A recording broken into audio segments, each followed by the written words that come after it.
to Ideas with Impact podcast. I'm your host, Alexandra. Today I had the pleasure of meeting Ashira Miram Rose.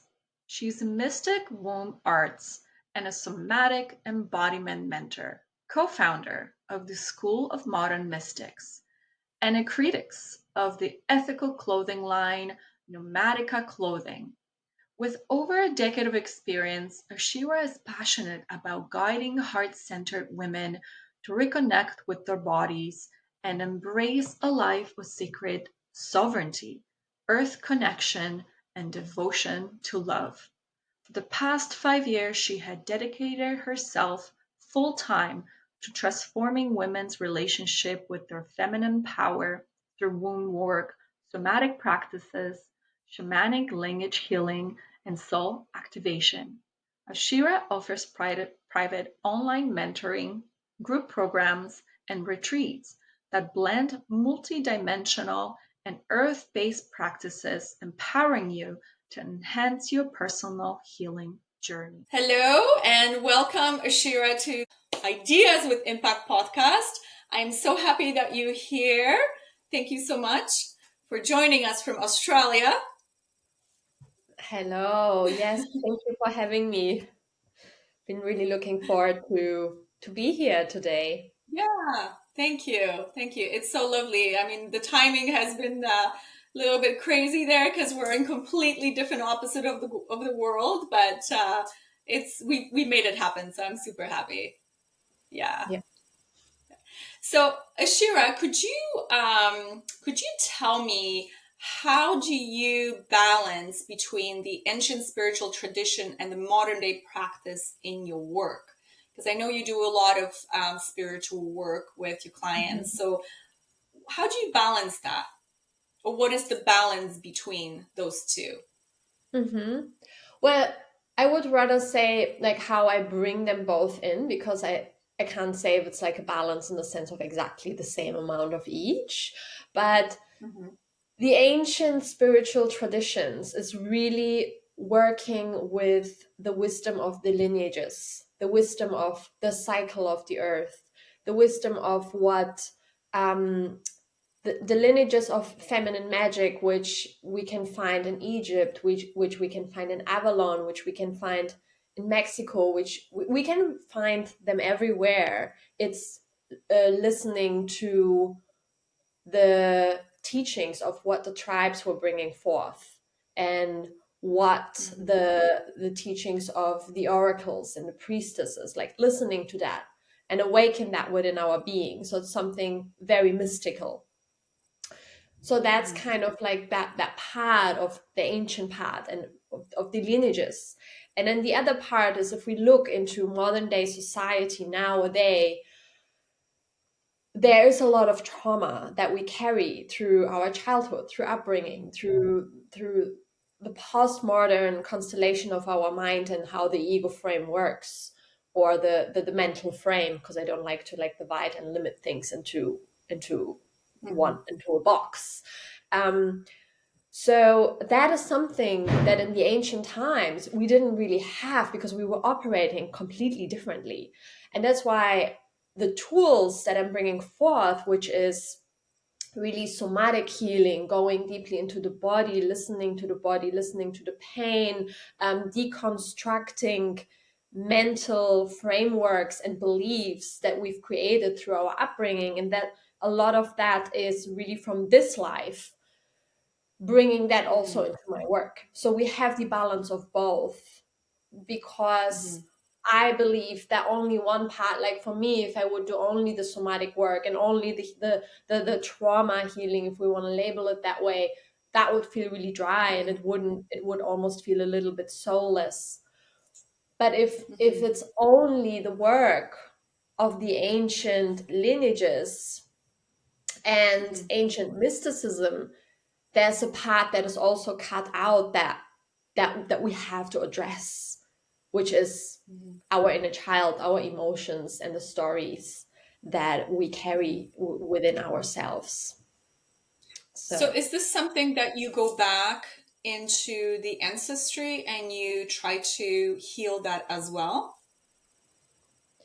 Well, we work with the ancestors, and the way how we bring them in, like, yes, it goes through the ancestral lineage to respond to your question, but it's not something that works in a very logical way. I mean, sometimes in my sessions or in my transmissions, the ancestors come through and I can see, wow, this is a pattern that has been there for so many eons, for so many lifetimes. And when we work with this, it goes naturally through the lineage because we operate we are the microcosm within the macrocosm. So if we work on something within our being, rewire and alchemize it, then it ripples out, and not only into the collective, but especially into our our lineage, because we hold that Right. DNA within us.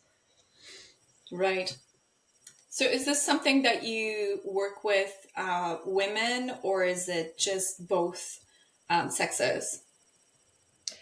When I used to focus on working with women, but now I have really come to a space where also I work with men and women. Well, a lot of my groups at the moment are only for women because I want to create a space that is very safe for women to express, for women to feel, to open, to also connect really deeply to their sexuality and reclaim that, because that in itself is a massive piece that we have been disconnected to and forgotten, which was inherent in our ancient lineages.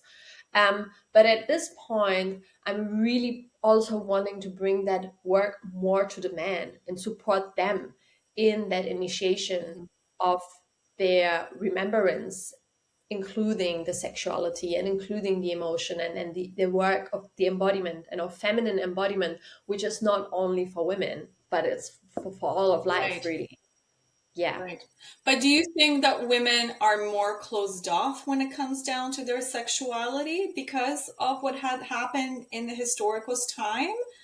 And now women are trying to um, basically trying to figure out what's going on, and they're trying to heal that and try to be more expressive, or like, can you explain that a little bit more? Or Do you mean like, are women more closed off than men, or just yeah, more closed? yeah, it's like sexually in general, like our sexual aura, for example, or our own being is so much closed off, right? Mm-hmm.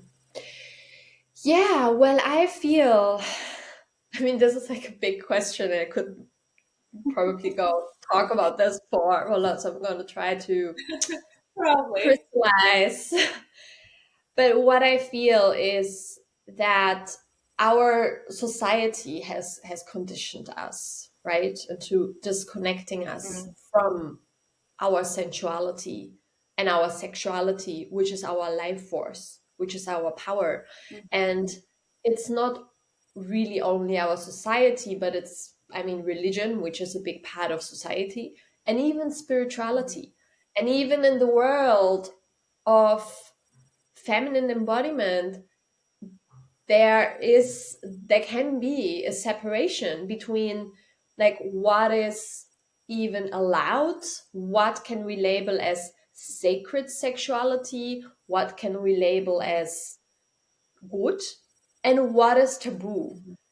And when I went back onto my own journey of reclamation, I realized that a lot of the aspects, especially in sexuality, because that is like where the juice is.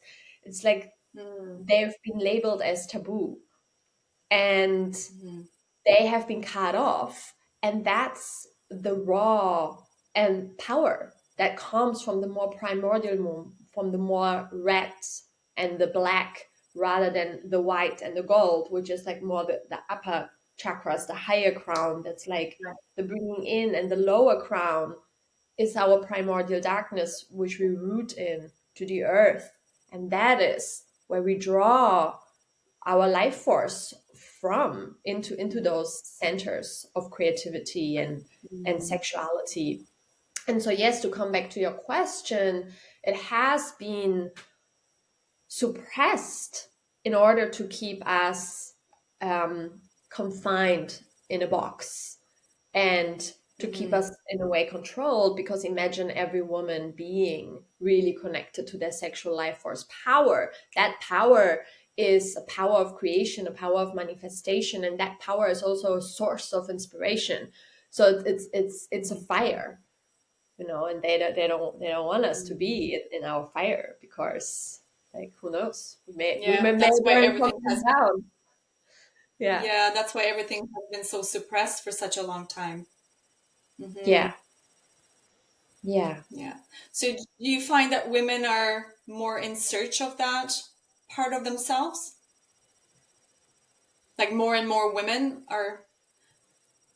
Yes, I mean, I feel like a lot of women, they have awakened to that part, and they are exploring that energy in many different ways and forms, and really, like, wow, suddenly they realized, oh, there is all this power and all this magnetism here. How do I work with it? And sometimes it Yeah, they may don't know even, how, right? yeah, yeah, and it may, like, just go all over the place and splur out. And then I also feel like there are really, honestly, surprising to me still, because I am so deeply on this path, and a lot of my dear sisters and friends, they really are so awakened to this energy. But then I have a lot of clients and students that come to me that that are not awakened to that, and they really are looking for this, because they know there's something there. So can you share some specific examples, for example, of a transformational experience that you guide someone through using your um, blend of modalities, for example? Mm-hmm. Well, like an example of an experience that maybe someone had, or can you define Yeah, the question a little bit more? yeah, exactly. Yeah, if Mm-hmm. someone's going through some traumas, for example, right? It's like, how would you guide someone through using these different kinds of modalities that you use in your practice? Yeah, so first Maybe of not all, I specifically will, traumas, but yeah. yeah, support them through that journey, or how I Hmm. work in my sessions, basically. Yeah, so I Yeah. they are very intuitive and tailored to the individual, but Hmm. I first have a conversation to really see what the person needs and where they are at, and what it is that they want to deepen into, transform, reclaim within their lives. Hmm. And then, very often in that conversation, because we open a sacred space, and I do an invocation, we open a sacred space, we bring in our guides and allies. And so very often in that conversation, they already start to share things that they may have, like, forgotten or suppressed. And they're like, oh wow, yeah, I remember this now, and this happened whatever how many years ago, and I totally forgot about this. So even just that activates pieces in the brain. So it's really, I'm actually really just the energy field that holds space for them to remember. And then sometimes as they speak, I get hints and clues of, I see, where is this connected to? Is this life? Is this a past life? Um, I see and I feel the energy, and I feel where it's stuck in their body. So I either invite them through inquiry, I ask them more questions, because my approach is, I always want people to feel, realize, and find it within themselves, rather than me telling them what I see, because at the end then it's just gonna be me imposing, instead of them finding it from their own empowerment. So I would ask questions to guide them into that space deeper, and they may find it, or it may be revealed. Or if I see something very clearly that wants to be said, I would say, could this be connected to that? or sometimes I do represent, like, this is what I'm seeing or sensing here. Does this resonate? And very often they can be like, yes, wow, and they may have an emotional reaction, or they may have a lot of tears come out, or they're a lot. I mean, what I work, most women hold a lot of anger and suppressed energy in their hips and in their wombs. So we do a lot of hip work. Like, I guide them into moving the hips, into moving the energy, and I move with them. So it's like I kind of feel inside my body what they are experiencing in that moment. And so as I move with them, and then we help to move the energy through. And I True. also, Yeah. yeah, yeah, and I Yeah. also So have, I, yeah, you yeah, go. sorry, go ahead. So when I came back from Nicaragua, that was one part when we did the the dance. It's Mm, because everybody was literally robotic. We were like dancing like this, and it was a somatic dance. And mhm. this lady came and she did the whole workshop about the whole somatic work therapy and everything. And at the end was the dance. And it was so uncomfortable at first because we were like, first of all, we were not judging anybody else, but we were judging ourselves. We were like, what? I'm not going to dance like this. And she's like, moving her body like a snake. And like, in my head, in the back of my head, I was like, I can't move like her. I'm like, oh my gosh.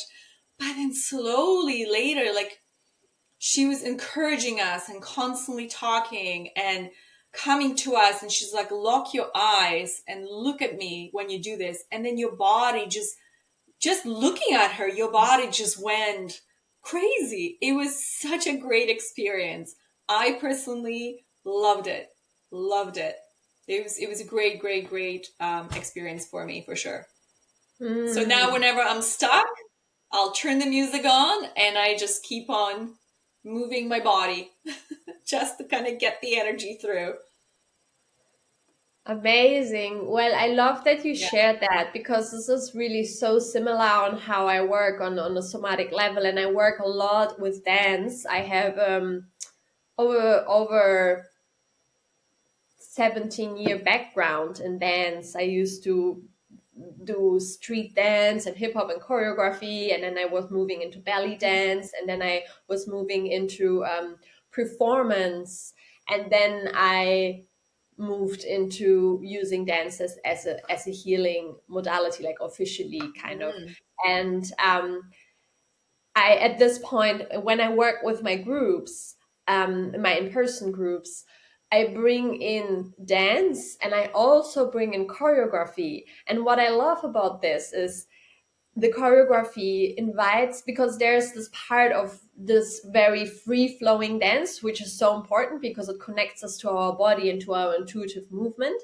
And then the choreography is what invites them to make moves that they would maybe not have done before. And it also is like a Mm. stretch beyond the comfort zone. And the way how I work with the choreography is really a transformational temple dance experience.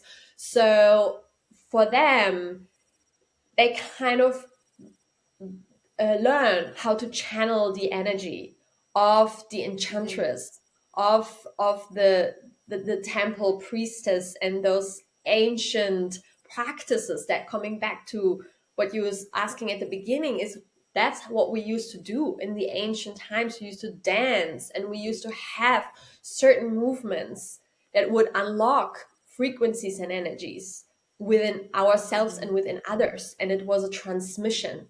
And so I love teaching the choreography, because I feel like teaching certain sequences of movements is almost like unlocking. It's like a key and a code that opens up something, and the women love it. It's incredible and totally, yeah, transformational.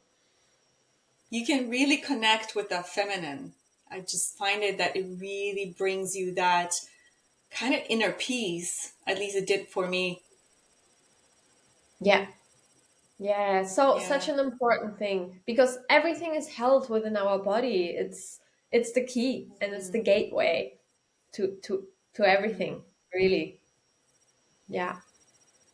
Do you think this is something that's going to continue grow, that more and more people are going to look into something like this to kind of figure out of who they are and what they want to do and so on? And through these kind of Yes. dances and these kind of helping people get through these past traumas or blockages of whatever they have, this would help them out, right? Mm-hmm. Yeah. Well, when you asked that question, the first thing that came to me was just like, oh yes, we're totally doing it, and it's kind of like my higher guidance was like, yes, this is, I know this is what I came here for, but I know Yeah. that this medicine is so strong, and the more of us share it and offer it, then the more we can ripple it out, and then the more it can be remembered, because again, it's not Right. only something new, but it's really dance. It's such an ancient and practice and ritual and modality, Mhm. and then merging it with the somatic, which then helps us to heal and to open the body and to open the layers and to open suppressed stories and release. So Right. yeah. Yeah, Yes. oh, it's beautiful. I love it. I had absolutely amazing experience, and I'm so looking forward to a second series to see what else I can uncover about myself uh, in this field of awakening and awakening my body in general. Yeah, as a Oh, woman. yeah. Yeah, Oh, I love that. I love that you literally just had that experience, and here we are talking about this yeah. and having like a first-hand example of how it just shifted for you just within such a short time, right? Oh yeah, yeah, Mm-hmm. yeah. It's just you have to be open. I was very, very Yeah. open to that. I have accepted, and I'm like, you know what? Whatever comes my way, I'm okay. Even if it feels uncomfortable, I am going to make myself comfortable. I am just going to go with it. So I did, and it was absolutely worth it. So, yeah. Yes. Yeah, and the openness is the key, and that's why coming back to the question of working with men and women, I feel like at this point in the groups, women feel more safe, and it feels more safe for them Mhm. to open being only in a group of women, especially in that Right. field and in that area. Whereas if there would be also men, it may take a bit longer, but I Mhm. had some visions. Perhaps next year I'm going to start to bring the men in even into my groups. Nice. Yeah. So let's see Nice. how it goes. Yeah. Well, all the best. I wish you all the best. Yes.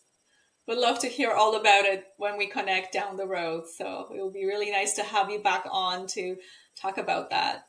Yeah.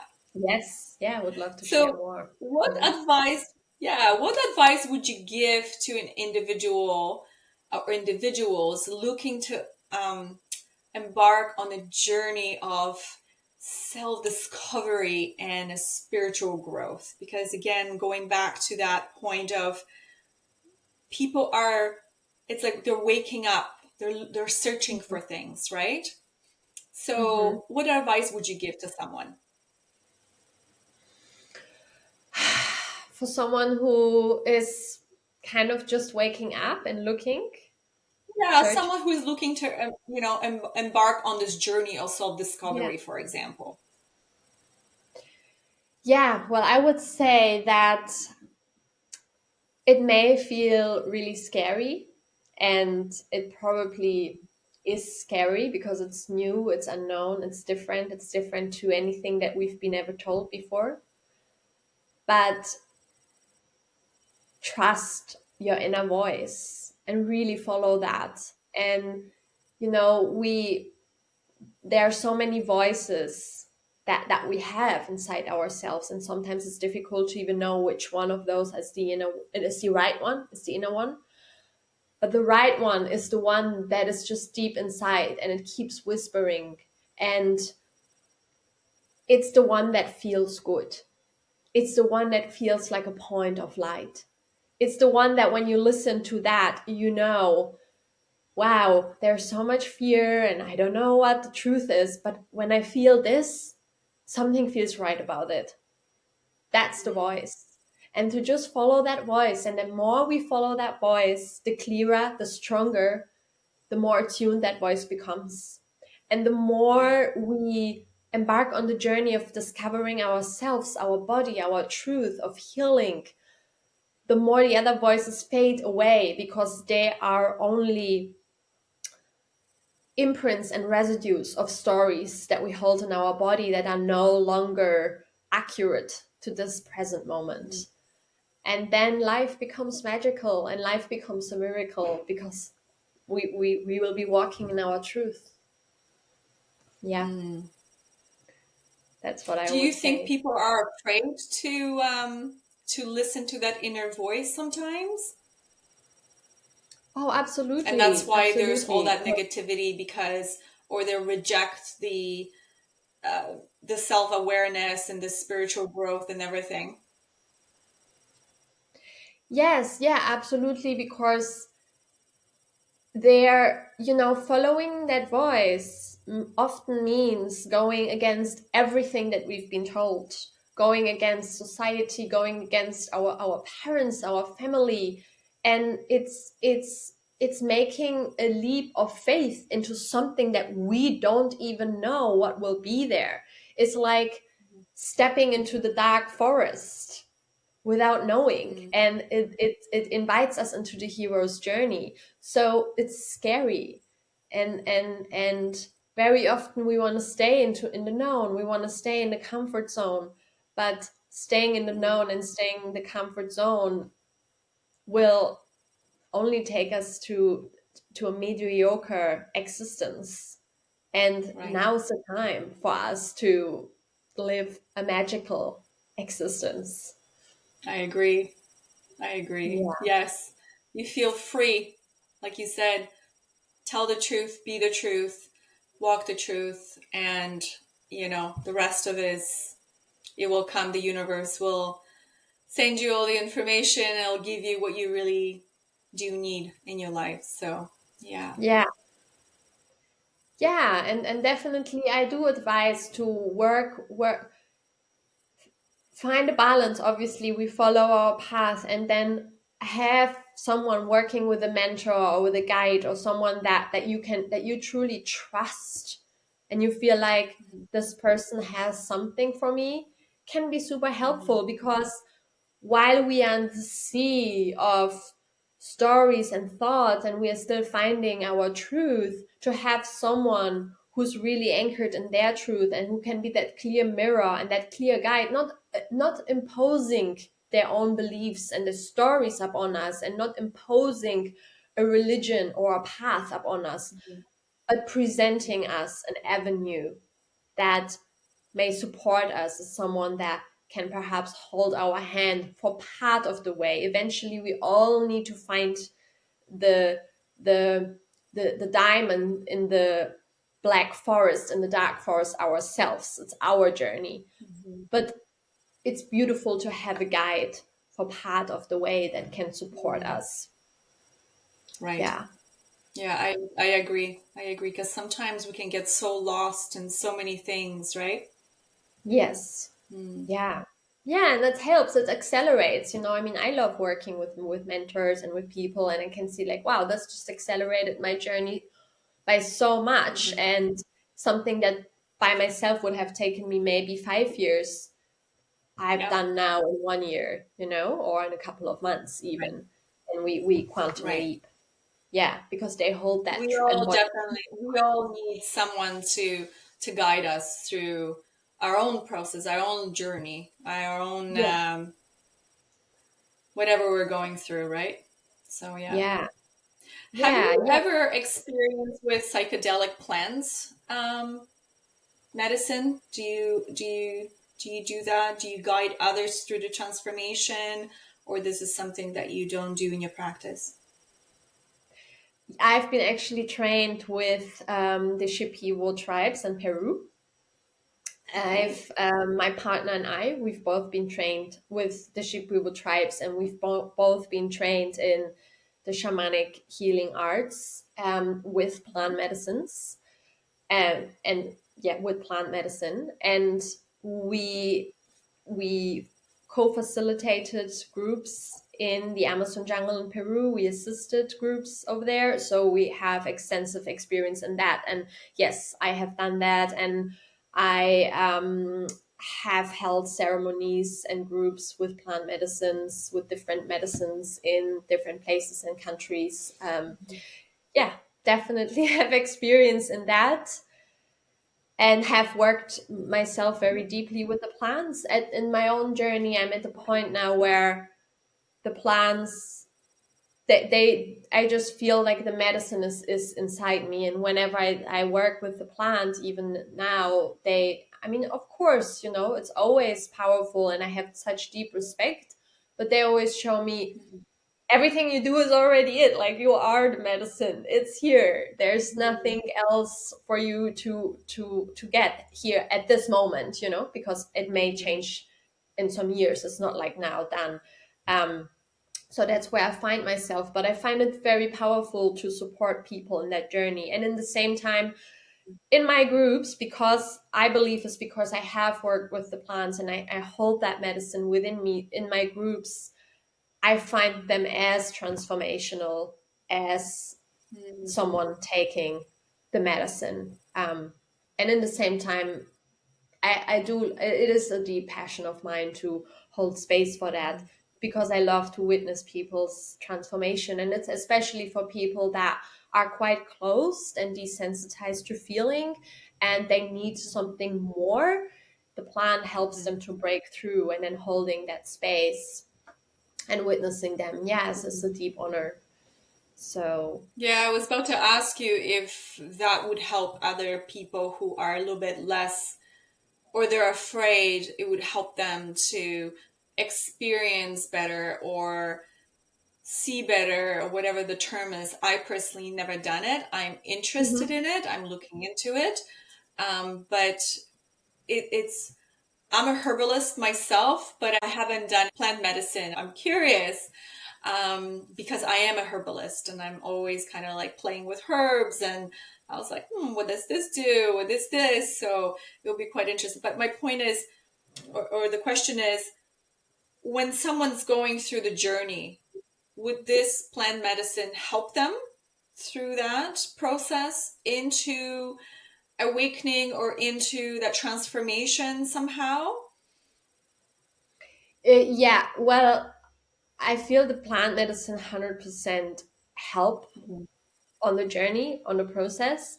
And I also feel it's so extremely important to choose a right facilitator, because if you do not have a right facilitator, it can also backfire and it can actually be traumatizing. I experienced that myself. I had the whole spectrum.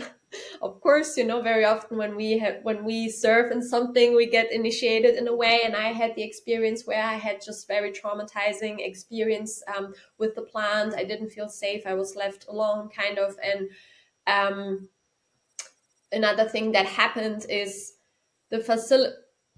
I feel the facilitator, so it's not only about holding a safe space and being able to guide people like somatically, but is someone that has to be switched on all the different dimensions. Because what happened is we open portals, and energies, beings, entities from all different dimensions come through these portals. We literally open portals. And I mean, you will see that when you take the plant. It's not, like, people will be like, oh, I don't know if this is true, because this is something I do in my work, but people maybe don't see it. But on the plant, you will see it. So the facilitator's responsibility is to keep a very pristine energy so they can witness what is coming in and what is going out. Because if you are just in a space, maybe someone next to you is clearing something, and that energy can hop onto you if somewhere that resonates.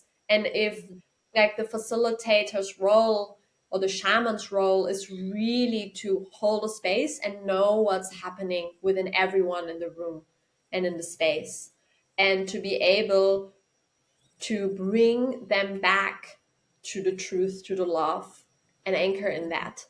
Because if they can't, and if they're not in full awareness on all levels of the multidimensionality, yeah, it can backfire. So you have to be with a lot of caution, I would say. Nowadays you can find it everywhere. Everyone is like facilitating plans, and Right. yeah, so Yeah, that's I've heard that, and it can get pretty, especially with people without any experience. It can get pretty bad. Yeah. yeah, Well, yeah. you need to come to Canada for that. I'll be Yeah. I'll be definitely interested, or I'll come and see you in Australia. That's for sure. Yeah, well, yeah, we'll let you know when we feel called back. At the moment, we are kind of Yeah. on a bit on a pause with them. We are, but I know that the time will come that we will be taking groups again, Oh, that's beautiful. for the Yeah. bigger experiences. So we'll let you know. Okay, sounds good. Thank you. Thank you. Yeah. So, how can you, or can you share how practices like shamanic art or tantra have shaped your understanding of spirituality and personal growth? Yes. Yeah, it's a really deep question, We're but gonna I get feel, deep, yes. yeah. Yeah, I feel like everything that we've just spoken about is really what also shaped my reality. I mean, everything that I'm sharing here is because I have worked with it, I have gone through the layers and embodied it. But really, yeah, with the shamanic practices, I would say certainly the plant medicine, everything that I've learned with the plant and everything that I've learned with the mentors who were teaching me how to facilitate the plants. Helped me being able to see through the veils, being able to see and sense energy and experience where things are blocked or not blocked within my own body and learning how to move them. I would say maybe that's more the shamanic path and working with the different layers of the different dimensions and lifetimes and all that.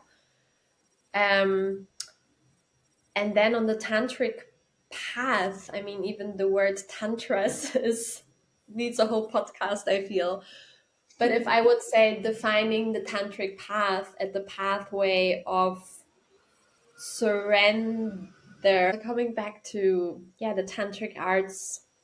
Yes. the tantric arts and how they have supported my path. I mean, I feel like the word tantra and tantra in itself as a pathway, the way how I see it, it's really the path of surrendering to life and living life in its fullness. So I feel like what the path of Tantra has been teaching me is to be present with everything that I experience and allow myself to go into it, because at the end of the day, we are all humans. Life Yeah. is happening. Like, things that we don't want or that we didn't count would happen are happening. There are Yeah. deadlines that are not being met. That life, you know.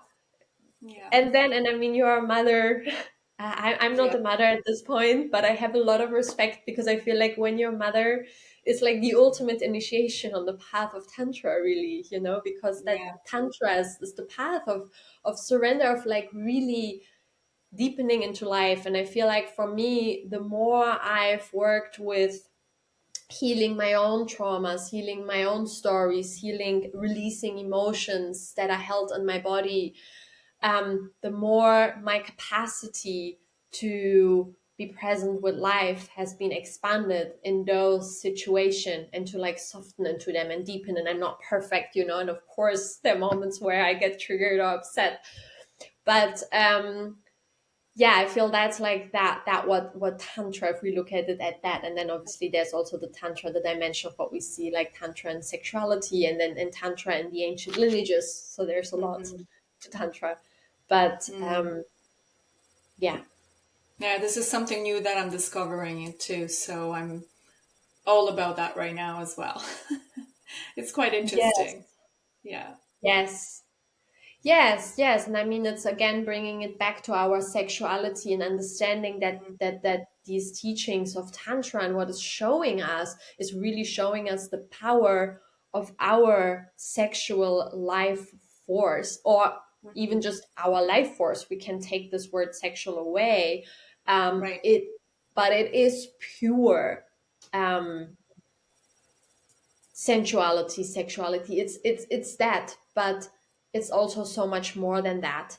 Like we can Mm. activate that by only sitting in deep presence and stillness and feel the energy, and that energy rising within us and turning into like an orgasmic experience, right? Mhm. But Mhm. it is the life force. And I think the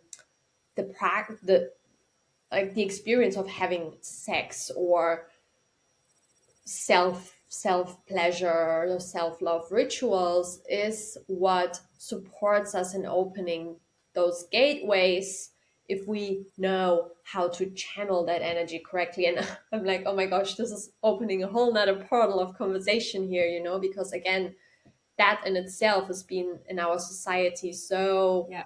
on one side suppressed, and then on the other side we are hypersexualized, and Right. we just are bombarded with it from all sides, and it's just really Right. keeping the energy locked. Yeah. Yeah. Yeah.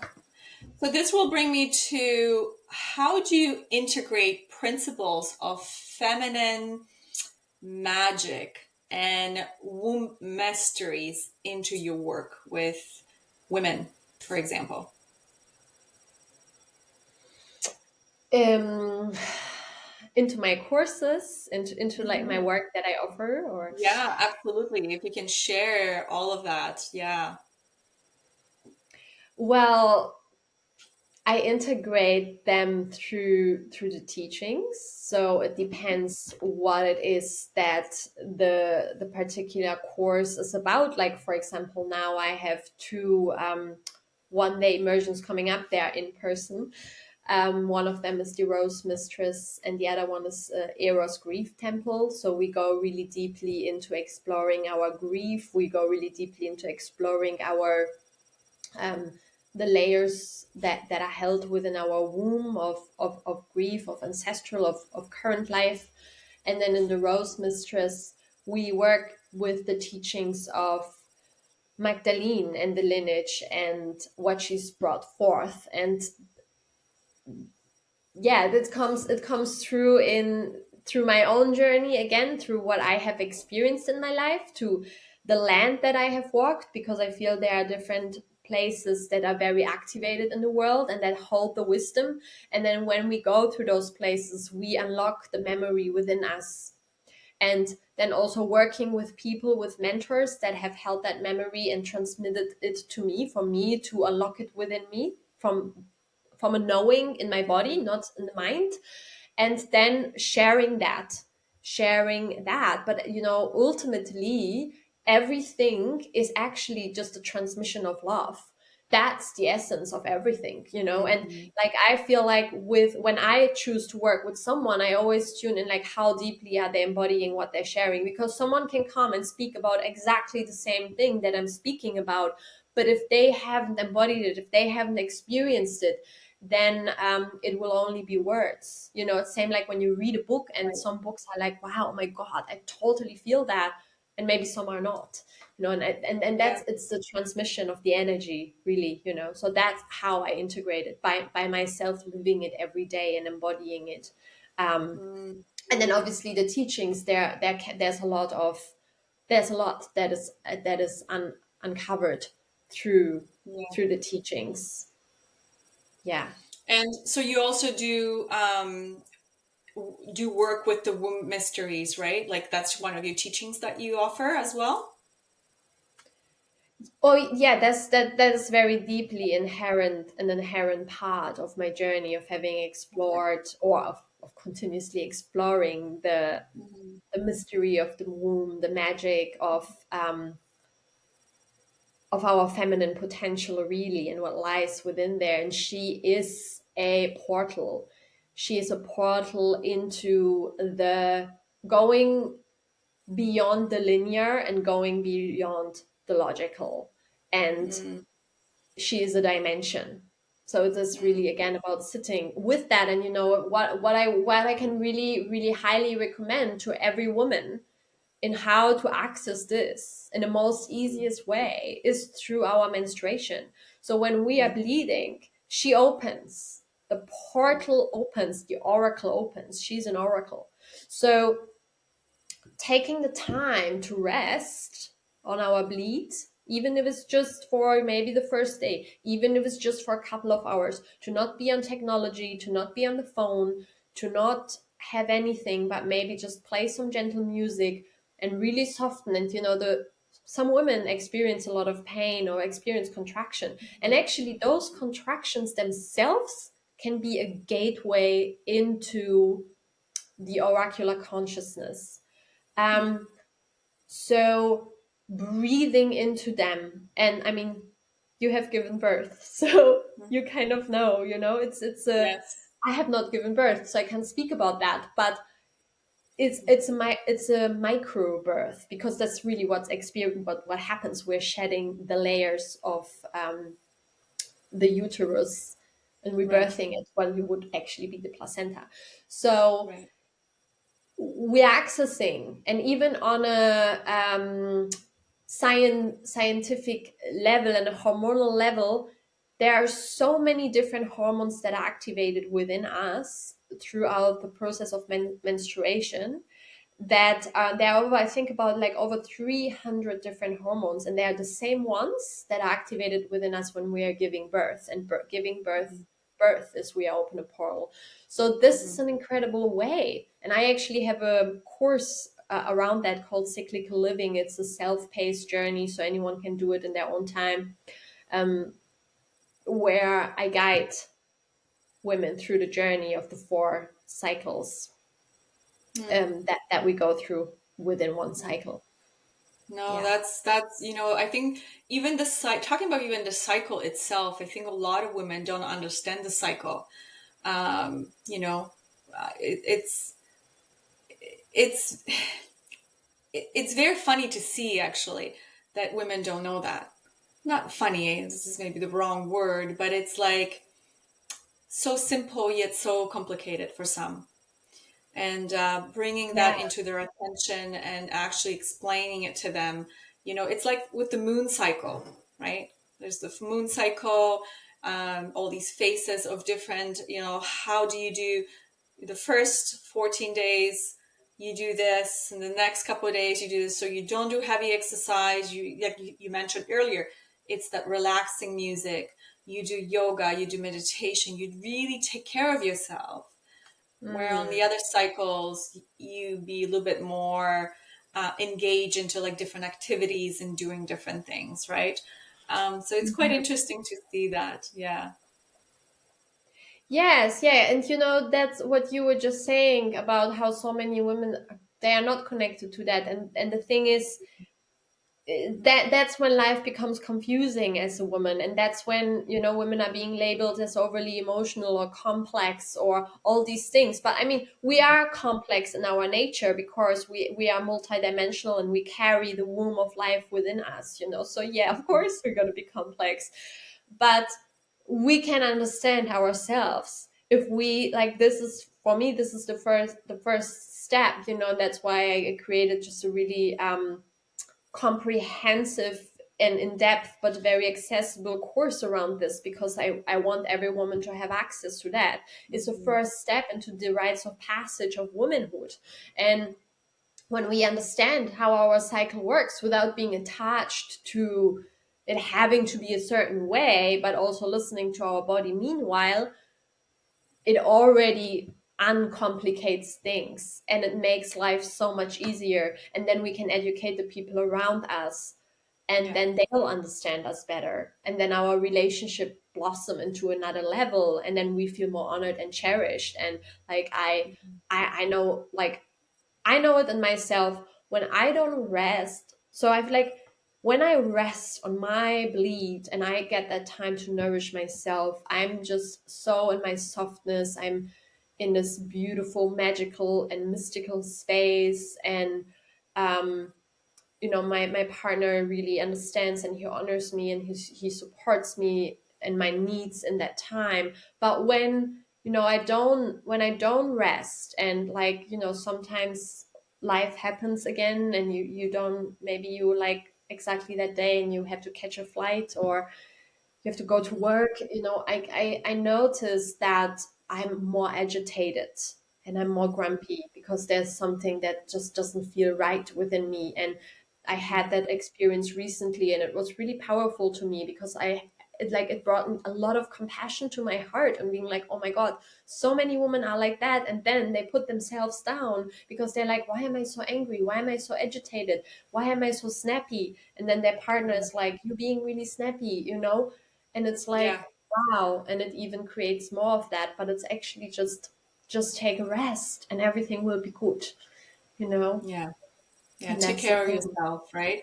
Yeah, because the womb is calling us to listen to her. She wants us to listen, and that's like one of the most incredible gateways for us to receive information from our own body. Just listen. We have to learn how to listen. Yeah, Yeah. yeah. Yeah. Well, is there any final thought that you would like to share with us?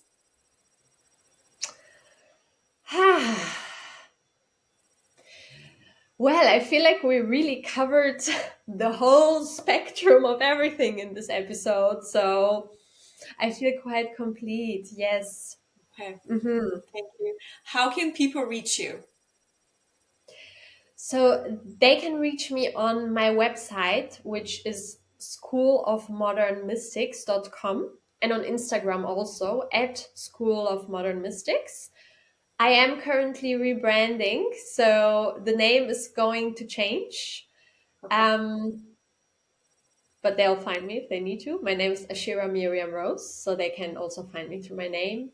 And yeah, I offer one-on-one mentoring for men and women that are very deep initiatory journeys. And I offer online courses and experiences, online experiences to walk together that are all of them are really deep and initiatory journeys. Yeah. And in my work, the way I hold a space is really about the circle and really about the sisterhood, and for everyone to have a space to share, to be seen. It's intimate, and I like that.